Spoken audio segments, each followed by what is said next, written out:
This is episode 20 of Zen and the Art of Real Estate Investing. Today, my guest is Pete Reese of RealVest. It's RealVest Properties, right? That's right. RealVest Properties. Awesome. Pete has been an investor for more than 20 years, also a licensed broker in the state of California, and in the last 2 years has gotten into land flipping, which is something we're definitely going to talk about. Pete, welcome to the show. Thanks so much for being here. Well, I really appreciate the invite, and it's great to be here as well. Great. Let's start with your origins on investing as a whole. When did you first get into real estate investing? And then we'll go through all the different avenues you've gone through in investing world until you got to what you're doing a lot now, which is land flipping. Yeah, well, it's been a long road. It's been a fun road, though, I have to say. And our investing, when I say our, my wife and myself, we're kind of a team, an entrepreneurial real estate team, I guess you could say. So we started our investment journey like a lot of other people, buying our first home. And our first home in Southern California was $195,000, which, these days you're not going to get too much for that price. Yeah, everyone's crying about that. Yeah, it was a 3-bedroom, 2-bath home, like 1,700 square feet in a nice neighborhood. So anyhow, we bought that home with an FHA loan, wrapped the seller closing costs into that, the closing costs into that as well. So we were able to get into that property for very little out of pocket. And we stayed there for about a year. And then we had a baby, and we decided to move in with my mother and father-in-law to save some money, and rented that out. And then we decided we didn't like tenants, so we got we ended up selling the house. That was at the time, so we ended up selling the house and made a what we considered a quick $50,000. So we ended up with like $50,000 after all was said and done. Then we thought, this is amazing. Where are we going to get this kind of money? Like this chunk of change, like all at one time. So that kind of lit the fire, I guess. And we thought, hey, we can do this again. So bought another house, did well on that one. And then we kind of got more into the buying homes just for investment and flipping purposes. And yeah, it's interesting to note, though, that I think like if you look at the investing world as a whole, everybody thinks their first house has to be like an attempted investment. But for most of us, me included, our first investments were just houses we were trying to live in, and then realized when we sold it, that was nice. We've got something here. Yeah. So when you bought the second one, did you go to live in that? You moved back out of your parents? Yes. Yeah. We moved into that place, and it was a little better place, so we were able to step up the type of home we were in. So that was great. It was we had a little bit of confidence from the first one, and it was a little bit of a fixer, but we figured we'd chip away at it, and then either we'd hold it long term or kind of sell it after 2 years when we could get the proceeds tax free. So that ended up working out well, and it just kind of like led us to home flipping as a business. Yeah. And that was interesting too, because the first home that we bought as a flip investment property at the time, loans were super easy to get. I think this was 2006, maybe something like that, 2005, 2006, somewhere in that range. And we bought it for zero money out of pocket. It was one of those 80-20 loans. Yeah. And then we resold it to someone that approached us right after we bought it. We resold it, and we didn't even have to make our first mortgage payment. So yeah, and I think we made $75,000 on that one. And then, then we were really hooked. It was like, this can't be that easy, right? I mean, well, I think what you were identifying early is that you were good buyers. You were buying in areas and getting houses before someone else saw it, which was how I started. Was I just better at finding areas before someone else? Is that what you started to do? And then you realized like, oh, well, now if we put some work into the properties, we can earn what we did plus even more. Exactly. Yeah. I always have been from the mindset that you make money when you buy, not when you sell. So if you're buying right, then, you've got built-in equity. My history before real estate investing was I put myself through college working at a new car dealership, selling cars and everything like that. So I really understood sales. but I also understood the used car side of things where people would come with trade-ins, and I knew it was all about like acquiring the vehicle for the right price. And when you acquired it for the right price, it was easy to sell it because you could price it right. Yeah, So, I always like to say it's never about if I'm going to lose money. It's just about how much money I'm going to make. And what you're saying fits that perfectly. If you buy right, you're either going to make whatever, $5,000. Maybe if you did a great job on buying, you're going to make 12. But if you buy right, you're not going to lose, barring miscalculated renovation costs, which of course is another issue. yes, that can But happen. how did you guys know what you were doing when you started flipping? Was it just like you were going to learn as you go, or did you use resources? Did you know someone who had contracting background? Because I think that's where people get nervous about their first flips. Right. Well, our first home, I ended up doing a lot of the renovations. Looking back, they were very poor quality. Yeah, Because I did it myself. I grew up with my dad doing that, and they were poor quality for sure. I would watch all these HD TV shows, and even at the time, 20 some years ago, there were a lot of those on, and they were really popular, and we would watch them all the time, and I would say, oh, I could do that. I could do crown molding. I could do all this stuff. And yes, I did it, but it probably wasn't the highest level of craftsmanship, as you would say. Yeah. So I actually, I got some confidence that, hey, I can do a lot of this stuff. I could put in a lot of the sweat equity myself. And I started doing that. Then I started hiring. I took on a couple people that I would have full time to kind of work on our projects, and that really helped out a lot. Yeah. Yeah. And then you could kind of learn more as you go. And then when you did that, did you start acquiring more? Like were you acquiring properties at the time? Was it word of mouth, or did you start mailing back then? Were you buying on the MLS? I wasn't doing anything fancy. I was just like looking on the MLS. And I still buy a lot of our properties on the MLS. I think people think that it's a misnomer, but the wholesalers where I am are so bad. MLS, I have more, transparency on what's going on. So yeah, definitely. And that's one of the reasons I got licensed, because I figured I'd have more control and I'd be able to go show properties to myself, and I'd be able to put in offers that maybe agents were too embarrassed to put in for me, something like that. But I ended up with a lot of great deals that way. And it's just a matter of, you can sense the deals that are possible on the MLS and the ones that are probably a waste of time. But I think, we have a lot of investor agents on our team. I think everyone really, if they're investing, should be licensed just for the access, because when you're a new investor, real estate agents don't want to take you around because they don't know if you can really going to get anything. So if you can go to vacant properties all the time, no one's going to complain about you looking at an REO for yourself. That's a fair showing. So I love the idea of getting licensed. Are you still licensed now, or have you just moved away from it? Yeah. Yeah, still licensed. And I don't think I've worked with a client for maybe 5-7 years, somewhere in that range. But I keep it because, we're always looking for investment deals around here. And I just figure, well, it's great to have that MLS access, and I can go look at properties and do whatever I want. And, I don't think anyone can properly do ARV without MLS access, because the data's only so good outside of the MLS. You can really see what's selling for what. For sure. So you went through, how long were you guys flipping, or do you still flip generally, or how long did that go on for? We don't flip houses now, aside from if we buy a property that just incidentally has a house on it. It's more about the land. Yeah. But so we did that until the real estate market crashed in 2008, somewhere around there. I remember. Yeah. So, the whole world kind of flipped on its end in that time period, especially if you're anything associated with real estate.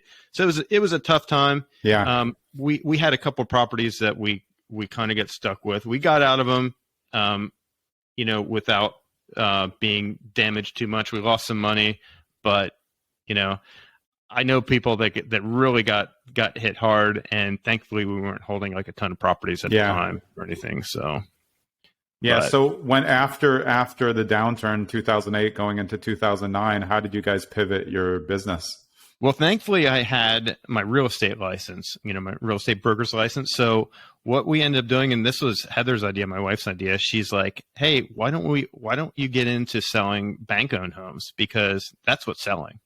I mean, bank-owned homes would sell, like you put them on the market, they get 10, right 15 away offers even at that time. Yeah. And so she got me kind of down this whole rabbit hole of the bank owned properties we were doing. We put in a whole system to do BPOs.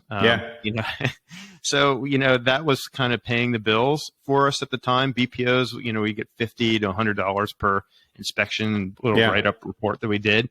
But then that would also put us in line to get the listing if the property, became part of their portfolio. So I just started exclusively doing REO listings, and that was a great match for the time. Yeah, I mean, I think they're great. I've never really gotten into them because you have to really match with the asset manager to get those. But from an investor's point of view, we're always looking at REOs because pretty set out structure. It's the end of the line on the REO. So as an agent, it's a good listing, maybe for less, but what the bank's willing to do. The price is the price. They're barely going to go down, maybe after 30 days, but they're usually priced well, unlike a short sale, which are, agent priced. And then you find out later it's not close to what the bank wants. How long did you do REOs for? And like how many would you hold listing wise at a time? Because that can get crazy. Yeah, it gets a little crazy because you actually have to, with most of the companies, you have to put the utilities in your name and all this kind of stuff and be responsible. And it's not just that; it's like daily you get the checkups. bills, you got to pay them, you got to scan the stuff in, you got to give them verification that you paid it, and then make sure they get reimbursed. All this stuff. Yeah, it's a lot. So I was probably only holding like 5 to 7 listings at a time. Wasn't a lot, but it actually paid the bills really well and kept us going at the time, which a lot of people were just struggling to get any sort of income at the time that were involved in real estate. So I was happy for it, and it was a great learning experience, to see how things work from that side as well. Yeah, for sure. I think understanding how it gets to the end of the line with REO is important as an investor, so you know what you're getting into if you're buying one or if you're buying courthouse steps.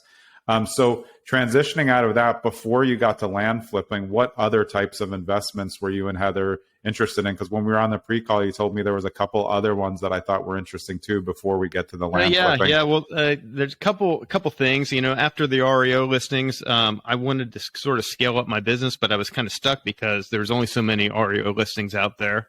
So I started really getting heavily into short sale listings. So I was doing as many of those as possible, and creating more business by direct mail outreach to, the homeowners themselves. Yeah.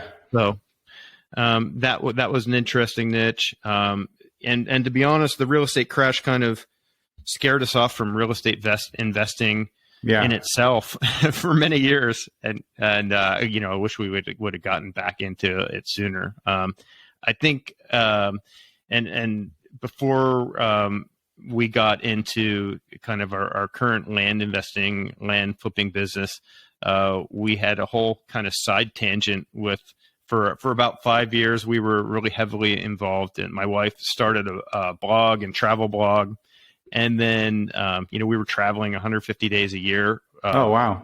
With that as a family of 5. So it was pretty crazy. It was great, traveling all over the world and doing all these things, but it was a little much. But we had a whole other business associated with training people how to do that and to start those type of things themselves.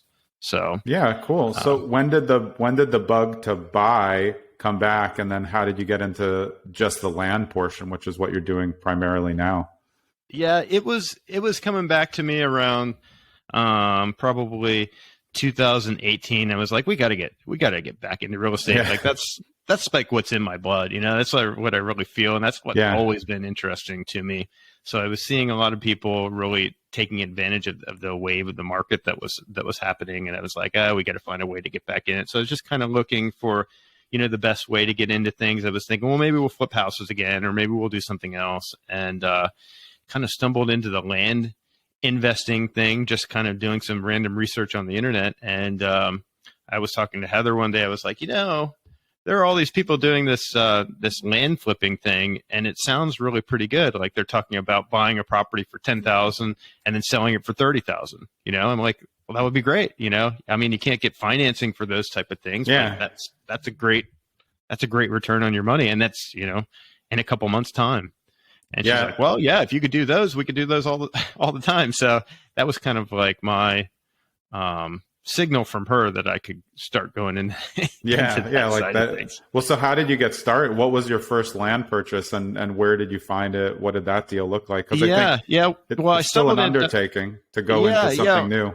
I found a training program that was really pretty good. It got me going. It's called Land Academy, and they really helped me kind of learn the basics of the business. There's a lot of different ways to do the business, Yeah, but they helped me really figure out how to evaluate properties and kind of the basics about how to get the deals coming in. Because without the deals coming in, you know it's tough. Yeah.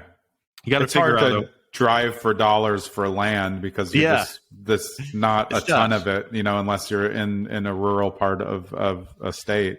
Yeah. So Yeah. how did you find the first land deal? Yeah, all of our business is generated by direct mail, and we send out, we compile a list, we send out a letter, and it's a specific letter with like an actual offer price and everything based off of the acreage and the area and average That's sale actually price. really interesting because I think, thinking of it now, like you can make direct offers on land. There's nothing there. You can, like you Right. said, calculate the acreage, understand what the surroundings are. Were these all kind of not connected to any municipal sewer or public water, so you didn't have to do that, or do they come in both For the sizes? most part, we buy stuff that is probably an hour or two outside of major metropolitan areas. Yeah. And right now, I'm pretty much the smallest lot I'll do is probably 10 acres, but I'd like to do like 25 acres and above. But believe it or not, the smaller lots, say you get into the quarter acre, half acre lots that are in a city or town or municipality, those are the tougher ones because They cost too much. There's a lot that goes into it.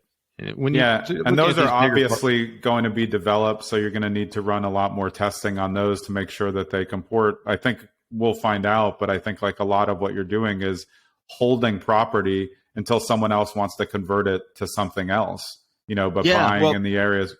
Go ahead. Yeah. There's different ways of doing it. My kind of model is that it's quick flip for most cases. Like we'll buy a property, we'll do some basic improvements to them sometimes, things like getting a perk test done or getting some clearing done. Or can you just explain what a perk test is? Because this is so important. The best way to flip land is by just doing a little thing, and it's not what people are used to in terms of like, you do a lipstick flip or something. There's things that you do to make the land more accessible to somebody who wants to develop it. So explain the perk test and then maybe some of the other things you do, because I think that's really relevant to how to turn over a property quickly. Yeah, definitely. Like a perk test is basically what you need if you are not going to be connected to the municipal sewer. And a lot of these larger properties are nowhere near a sewer line. Right. So you either get a porta potty set up or you get a perk test and get your septic system installed. It's basically your on-site sewage disposal system. I know it's kind of gross and everything, but it is what it is out in these rural areas. So this perk test is essentially, you get a soil scientist or someone from the municipality that comes out and digs some holes, and they kind of determine if the soil is suitable for that. And once you have that test and you have that kind of laid out, then it instantly makes that property, buildable. So, that makes sense. You're saying that now they understand they can put, in this case, septic on there. The soil's okay. So it's much easier for somebody to come along and buy, whereas maybe that buyer saw the same piece of land but didn't know what to do with it. What other things are you doing to make it more marketable? Because you assume like people have seen the land. So when you turn it back out on the market, you have to turn it back out with something, but you're not building anything. So what else do you do to market the property? Yeah. The other big thing that's a big help for a lot of our properties is that we'll do some clearing, and it's not like we're going to like go in and like clear cut the forest or anything like that. Right. We clear some paths and some access. And believe it or not, so many of these properties are, they're grown up woods, and they have, like stuff that you can't even really walk through, like underbrush and everything. And just by like clearing paths through a property so people can get out of their car, they can walk around the property, see what they've got and see what they're going to buy. It makes all the difference.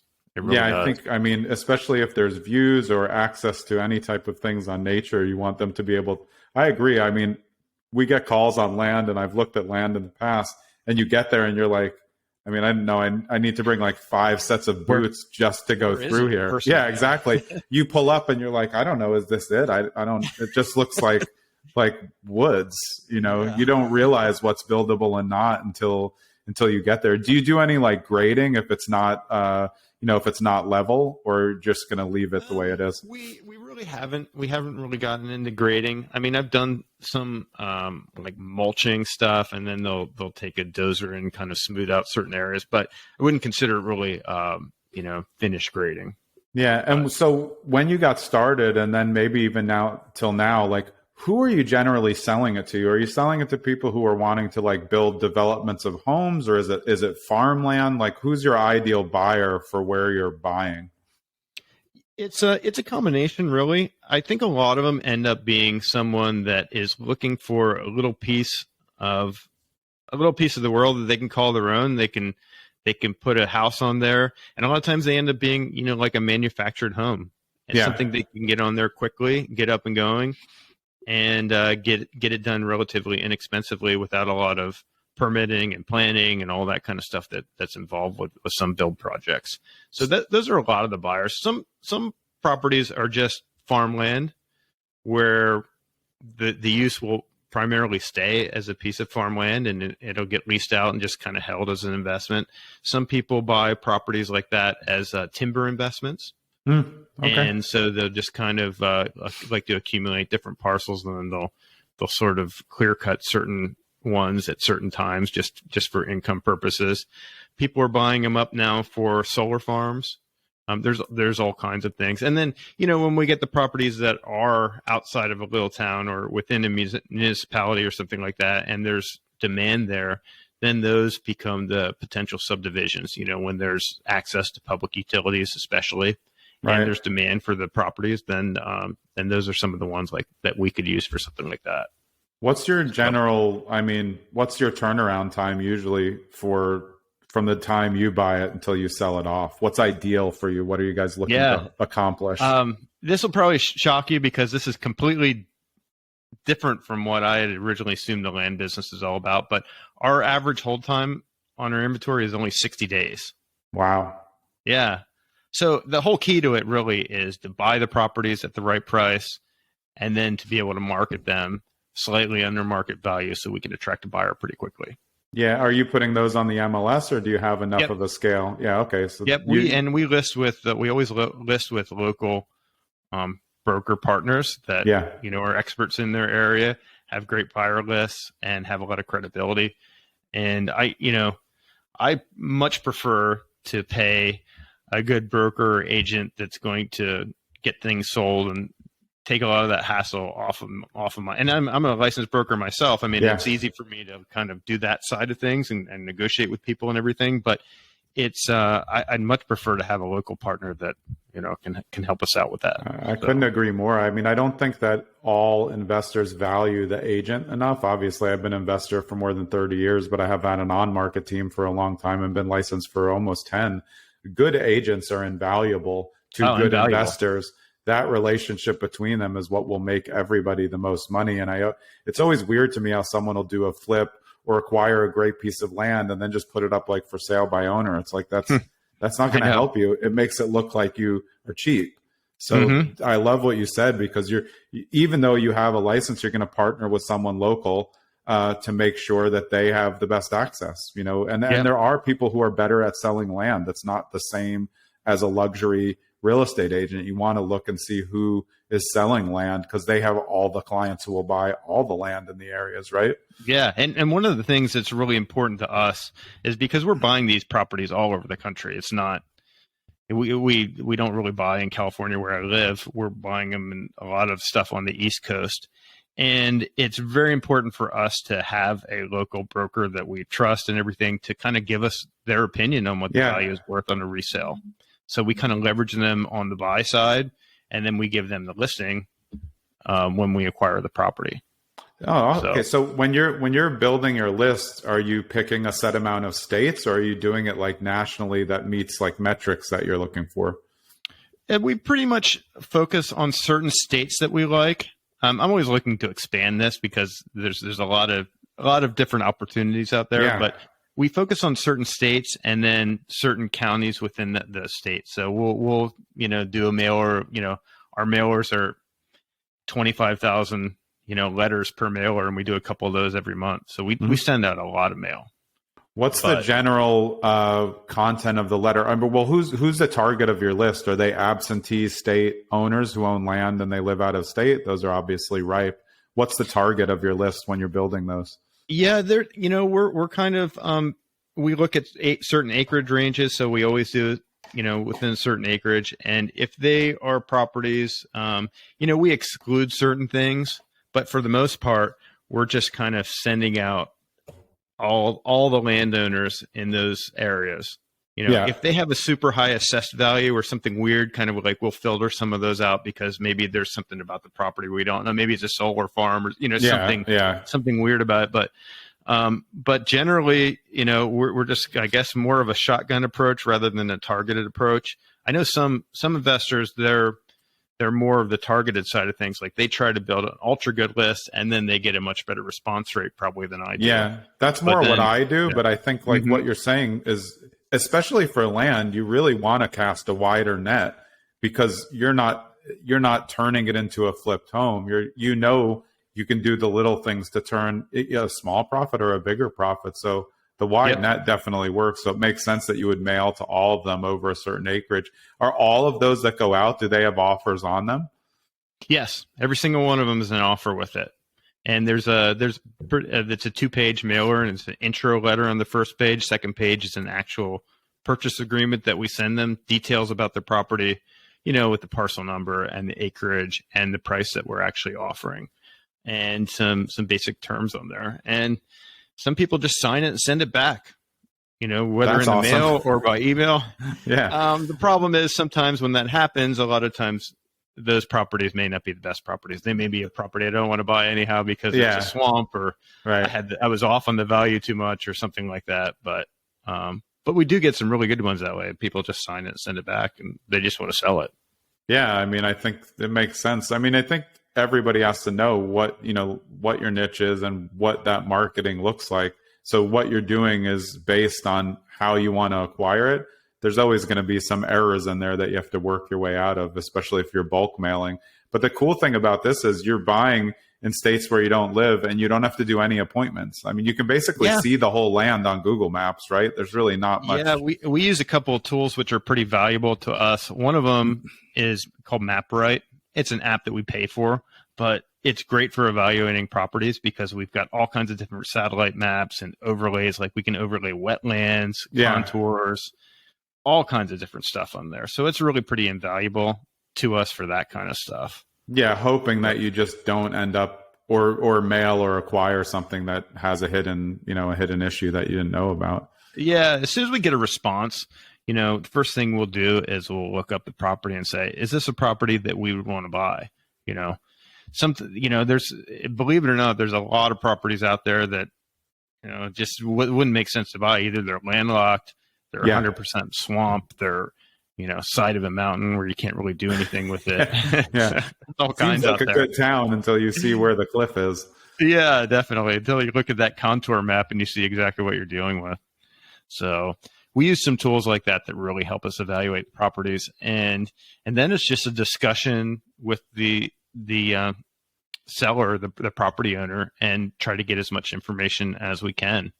And after we have that discussion with the property owner, sometimes we were off on the price, sometimes they'll want a little more.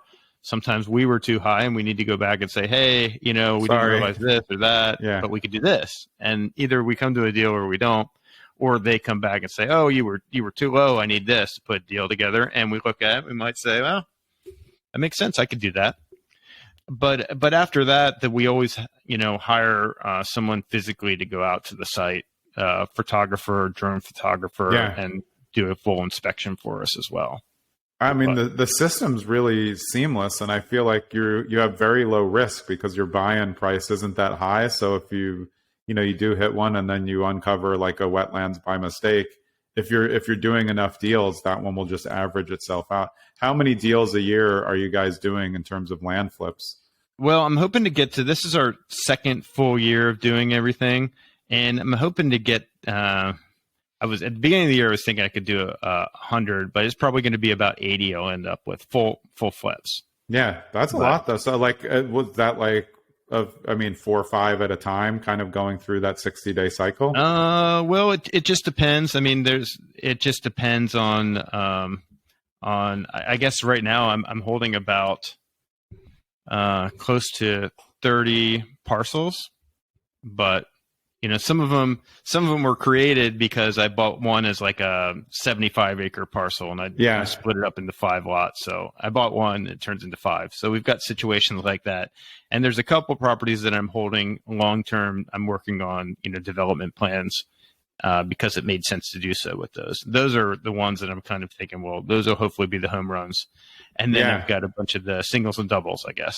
Yeah, that's interesting. That's what I was going to ask. Are there properties that you come upon and you're like, wow, this one has, like, I didn't realize this lot was going to be this good. And those long term you can hang on to for a while and then figure out when the right time to develop is. Yeah, definitely. Well, some of them, like this one deal I'm thinking of, we bought a package of 3 different lots kind of in this general area, and I sold 2 of them and paid back what we paid for all 3 of the properties, and then I'm left with the prime property, which is really development property. So now we're just holding that property, and I've got no cost basis in it at all. Yeah, right. So, I love it. Yeah. I mean, do you feel like, are you enjoying the land flipping more than what you guys started with in terms of flipping houses? So much can go wrong. I feel like this is, especially with the data and like the overlays that you use in the technology, there's very hard to like make a giant error in this. Yeah, I mean, I love it. It's fun for me because every day is a new opportunity, and I love the buy side of things. So when I see leads coming in and interesting properties that we can buy, that kind of gets me excited. And I love selling them too, and I love getting the wire proceeds and everything. But that's fun. Yeah, but I think with land flipping, it's cool because that someone else is going to do something else. So it's like a win-win. Like I always feel like if I wholesale a deal and I just lipstick flip it and fix it up a little, at least the next person's going to do the full flip and they're going to make money too. So like everybody benefits. That's what's nice. It's not like a flip and then the prices go down in the neighborhood. We did well and they do terrible. So like, it's really interesting. Awesome. Let's get to some of the questions here. I asked, who is your greatest influence? This is a great answer because you work in tandem with your wife, Heather. Explain why she is the influence part that helps you do everything that you do. I love that you guys work together, and it's always good to have like another ear to run everything by. And then you just feel like as a family, you said you're family of 5, you're doing this all together for the right reasons. How has that impacted the way you do your business? Well, it's been an immeasurable impact, and who knows, I could be living in a ditch by myself right now without her. But so no, she keeps me on track. She's kind of a voice of reason. I'm kind of like the one that's probably a little bit more aggressive. I'm always looking at the shiny objects and everything. So she keeps me more focused, and I've realized that limitation over time and where I've made mistakes in the past. So she's helped me stay grounded in that way. Every day we go for a walk. And that's one of our things that we do. We go for like an hour walk, and that's kind of like our business meeting and going over different things. So it's been great to have her, and who knows where I'd be without her. So. Yeah, I'm a huge advocate of aimless walks. I think it's like the best exercise and mind exercise for anyone. All of our best ideas always come on walks and your best conversations because like there's nothing else happening. You're just seeing, what's out there. That's awesome. Yeah, it's great. How old are your kids? Are they going to be getting involved along the way in this? Interesting you say that. Yes. I've got 3 kids. They're not all kids anymore, I guess. Yeah. 22, 20, and 12. And in fact, the oldest 2, my 20 and 22-year-old, they started their own corporation. And basically what we've done over the past year is that a couple of the smaller deals that were just kind of, I didn't really want to mess with as much. I gave them the opportunity to buy them. Yeah. And then what ended up happening, I think they've done a total of 4 deals so far in over a year. Awesome. And they've taken an initial $8,000, which they had saved up and invested, and they've parlayed that into $65,000. So that's really good. Yeah. I mean, for being 20 and 22 years old, and I didn't have that kind of money then. I'm trying to get, my kids are 21 and 19, and I'm like, come on, get your license, and also let's do some off-market stuff. They're close. I think they're getting more interested as they get older. That's how I learned. My dad was an investor, and I was just always with him in the car growing up, and then I realized, like, wait, I know a lot. So I think that's really cool. And it's cool that you can involve the whole family in something that you're, passionate about as well. We've got, what is the most important trait for a real estate investor to have? You said confidence in the ability to clearly focus on your business model. And then you said one thing that was a problem for you. You said not getting distracted by the shiny objects. How did you get to the point where you had the confidence to know, like, okay, I'm good. Like, I've got this covered. Mm-hmm. I've always had confidence in myself. And I think maybe the problem stemmed from the fact that I had too much confidence that I could make multiple businesses and things going at one time work. And then what happens is you just kind of like lose your focus and you're spread too thin, and there's only so much you can do with your time and the day. So I've just realized that I got to just stay focused on what I'm good at and really just take whatever business model I'm working on and just go all in on it.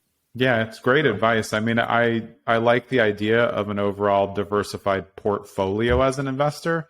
But in terms of, like, if you're good at something, like, just keep putting the circle piece in the circle hole. Like, it just works. Yep. Like, you just have to be consistent. People get, they, especially with land flipping, I could see people like wanting to hit more money each time, but it's not, it's more volume, and better systems just create, that complete flow, which is, I'm sure, what you've gotten to at this point. That is good stuff. What's wrong with the real estate investing world right now? This is one that most people answer the same. You said generally related to the scammers out there. Do you mean like people in the business, or classes that people are offering, mentorships? That's where I find a lot of the scam. I think there's lots of great programs, like the one you took sound like it really got you going on that. But yeah, it's a murky world out there in the investing world. Yeah. And you know what? There's a lot of interest in real estate investing. So I think that brings out some of the, I guess, the undesirable characters that are going to try to take advantage of the new people that don't really know what they don't know yet. So, it is unfortunate that they're out there. And I guess that's any industry, but it seems pretty prevalent with the real estate investing world. It's just kind of like, you got to beware, and you got to, really, really dive in and make sure that the advice that you're getting is actually good advice. Yeah, I feel like some people who have money and want to invest make themselves a mark by going into forums and saying, like, hey, I have $500K to invest. Who wants to help me? It's like, well, they're all coming for you now, and they all have a program. So yeah, I get it. I think, like, the more you build relationships and you get vetted, stuff from other people, you're better at evaluating, like, what the potential is. And then, of course, you can take a class that costs money, and if you put the work in, you can still become an expert. But there are definitely ways to go wrong. Yeah, I guess the main advice would be, just like, if you're going to choose someone as a mentor or a program to follow, just kind of vet them as much as you can and see if there's other successful people that have, like, come out of that. Yeah, I agree. One way we could all collectively make the real estate investing world better. This is great. We've talked about it a little. You said niche education, or niche education, becoming an expert in one particular business model and then duplicating it. I love this because I think people try to get into you can't be good at mobile home parks, self-storage, flipping, all at the same time. Like you said, you can't do it all. Did you learn that when you got to land flipping, or was it something you had worked on before when you were focused on other areas of investing? Yeah, I think I've always kind of been niche focused, and I just realized my greatest successes have come from that when I'm not trying to do too many different things. So the land thing was kind of something that really resonated with me, and I knew that I could take the business model is really pretty The model itself is pretty simple. There's a lot of nuance to it, but I knew that if I just focused in on that and just focused on my numbers, focused on increasing, scaling up as much as I can, I knew I could make something pretty good of it. Yeah, so I really like it. There's so many different areas that people can get into and go down the rabbit hole in real estate. I just think that they're looking for the profit first instead of like this may take a little while. You can't turn it around quickly. It's like wholesaling. If you're flipping land, what the spread's generally going to be or what you're looking for. Wholesalers, if they were smarter, would just be trying to make that little bit on each deal and do volume. But instead, we have people trying to go from wholesaling into like full-time real estate investing. So trying to make everything a home run. And like you said before, sometimes you got to take those singles and doubles to make sure that you just filling it up that way. Yeah. Best book on real estate. This is almost everyone's. It's one of my all-time favorites, but I love to talk about how it impacted you. How did Rich Dad Poor Dad, when did you read it, and have you read it multiple times, and how did it help you get into that mindset? Because this podcast is about the mindful approach to real estate. And I just love what Rich Dad and Poor Dad has done differently for like all of us who've read it. I like to read it every couple of years because it just kind of like reinvigorates me into like how you can go from this bottom process and just figure out the right way to do it. Right.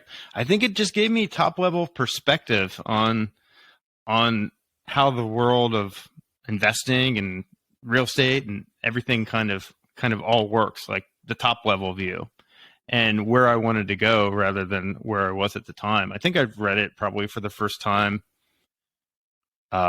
maybe 10, 12 years ago, maybe something like that. I know it's been out for a long time, and I'm like you. I've got it on most of my books. I listen to on Audible. So it's in there. It's in my library, and every year or so, I kind of do a little refresher on it, and I pick up new stuff all the time for sure. Yeah, so it's great stuff. Yeah, awesome. If there was one piece of advice you could give to new real estate investors in today's market, what would it be? To help them be like more mindful in the approach, because you've gone through different investing portals over the last 20 years. How could you help someone now figure out what's going to work for them? I would just simply try to find a model that aligns with who you are and what your strengths are. And, there, like you're saying, there's like a million different areas within real estate that you can choose to focus on. Yeah. And you might decide like, hey, I want to be a mobile home park owner, and I don't, I've got some resources and I can pull off the financing and I can do all this stuff. And I can, I just want to get the income from that. Or you might be the type that's like, hey, I need more of a cash type business, which is going to be my kind of salary, like my income. Then you might want to think of like home flipping or land flipping or wholesaling or something like that to get the short-term cash flow going. So it's kind of like trying to marry your best skills and what kind of end result you're going to need, and then just picking a model and try to learn everything you can about it. Try to become, it's going to take you a while to be the world's top expert in whatever you choose, but that's kind of your aspiration. You want to get as knowledgeable as possible, because knowledge is power, and knowledge will lead to a lot of good things. Yeah, I think the personality aspect, like you said, matching your personality to what that funnel is really important, because someone who's not good with data isn't going to be good at land flipping, because you don't have to go see it. You have to be able to crunch the numbers, and the margins are smaller, than normal. And someone who wants to be hands-on, maybe it's not enough for them. They can't touch, the stuff as it is. So I think it's important to know, like what skills do you bring to the table before real estate investing that can help you as an investor? It's a great point. Personality plays a big role. This has been awesome. If people want to get in touch with you, where's the best place to get in touch with you? Best place to go would be at turningprofit.com. And on there, we share a monthly income report about our land investing business. It's kind of a breakdown of how things have went for that particular month, and just going to keep it going forward and adding insights about each deal we do, what we learned, what went well, what didn't go well, and just give as much insight as possible. So Yeah, and if you're interested, if people wanted to send you an email, do you want to give out an email on that? Sure. Reese at turningprofit.com is the best way to get a hold of me. All right. And that's on the site as well. So you can just, if you forget that, you can just go to turningprofit.com and find all the stuff there. Yeah. Do you also have a podcast or working on a podcast as well? It's going to be launched. We're in the preparatory stages, I guess, Heather and myself. Great. And we're going to be diving into the podcast world and hoping to make a lot of great connections that way. So I'm kind of envious of people that have their own podcast, because it seems like they get to talk to really interesting people all the time and learn stuff. It's fun at the same time they're doing it. Yeah, so it's really cool. I feel like podcasts are such a good information portal, just because you can listen to them when you're driving, when you're exercising. Yep. There's so many options for consumption that there aren't for like when we just used to read books. I still like to read books, but like you said, I have a lot on Audible also, because I can do that while I'm doing something else, but still pay attention. And it's free. It's free. Yeah. Where else can you get all of this information for free? Like, you can pop in, know nothing about land flipping, come listen to you on this podcast, and now feel like maybe that is something, I could do. I really think it shines a light, because these niche products of investing that people think maybe are outside of their reach, these type of things, and your information can help them understand, like, that sounds like something I can do, and I can do it from home. I just have to figure out, the right workflow to make it work. Yeah, it can, listening to one of these, podcasts have sent me down numerous rabbit holes over the years, Yeah. Right now I'm interested in solar farms. So I listened to something about that, and now I'm, trying to learn everything I can about that. So yeah, anyhow. It's always good. I mean, exactly. You just get one piece of information and then take it from there and see what it's about. Fantastic. Pete, it was great talking to you. I appreciate you taking the time to come on the show. We'll link to all of those things that you talked about in the show notes. And it was an absolute pleasure. I'm glad you could get this info about land flipping out. I'm sure you'll be receiving some contacts, because it really seems like an interesting way of doing business in the investing world. Yeah, thanks so much, Jonathan. I really appreciate you having me on here. And it was a blast. So. All right. That was Pete Reese. I'm Jonathan Green. This was episode 20 of Zen and the Art of Real Estate Investing. We'll see you next week.